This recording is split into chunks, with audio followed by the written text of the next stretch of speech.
before I tell you about the Golem and the old new synagogue, if you look next to the synagogue, this powder blue and white building on the corner, this is the old Jewish town hall. Dates back to about 1588, and it is still used as a functioning building of civic business here in the quarter. But as you look at the building, you can see there are two clocks on it. The top clock looks pretty normal to most of us, Roman numerals, and it goes in a clockwise manner. But that lower clock, what's going on with that clock? That's a Hebrew clock. And Hebrew's like Arabic, it reads right to left. So this clock actually goes in reverse, counterclockwise.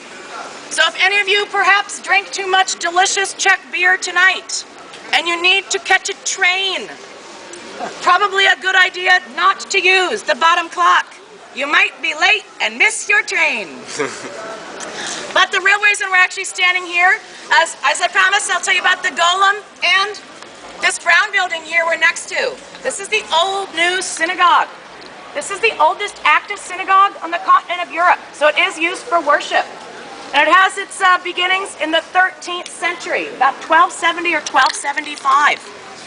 Now, it is probably in your guidebooks as the Old New Synagogue, but a lot of people believe that's actually not the correct or true name of this place. One version of what the possible true name is, I'll tell you now.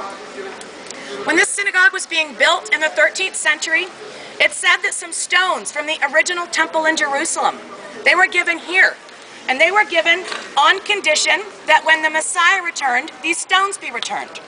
On condition in Hebrew, I believe sounds something like altnai. But maybe perhaps to the German ear, that maybe sounds more like altnu. And then to the English ear, it sounds like old new.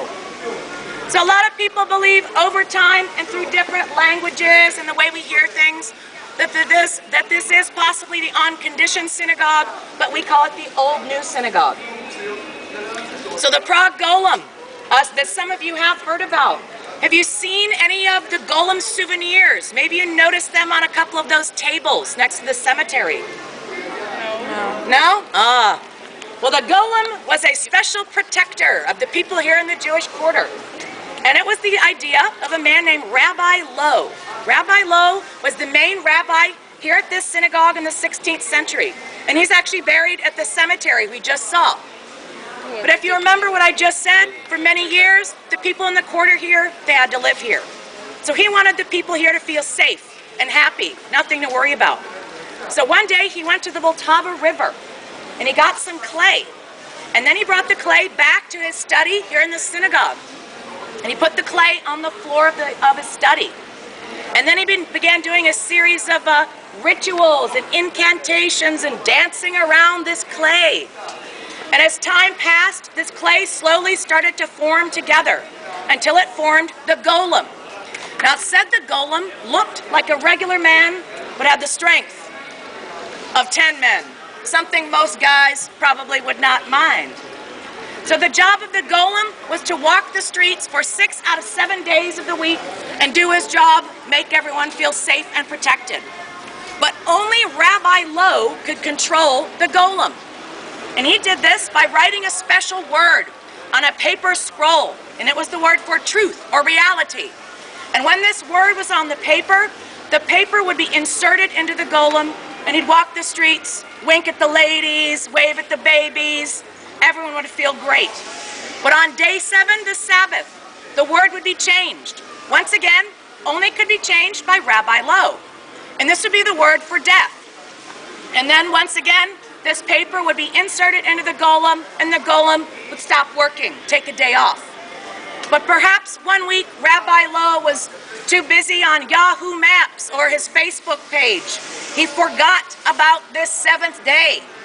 So a couple men went to his study inside the synagogue, and they said, "Oh my goodness, Rabbi Lowe, the Golem is crazy today. He's ripping trees out. The babies are crying. He's bashing the buildings.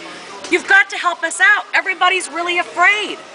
So the rabbi came down to the street, found the Golem, changed this little word on the paper, and then the Golem was banished here to the synagogue, where he has never been seen again. So that's the story of the Prague Golem. Now, if you do see some of the souvenirs, as I said, he's meant to look like a regular man, have the strength of 10 men. He just is kind of big and round and fat and not scary at all. But it's a cool souvenir for you to get here in Prague. But that's about all for this stop. We've got one more synagogue to see before we exit the Jewish quarter, and then we'll take a short break. So you ready to continue? Yeah. All right. Excellent.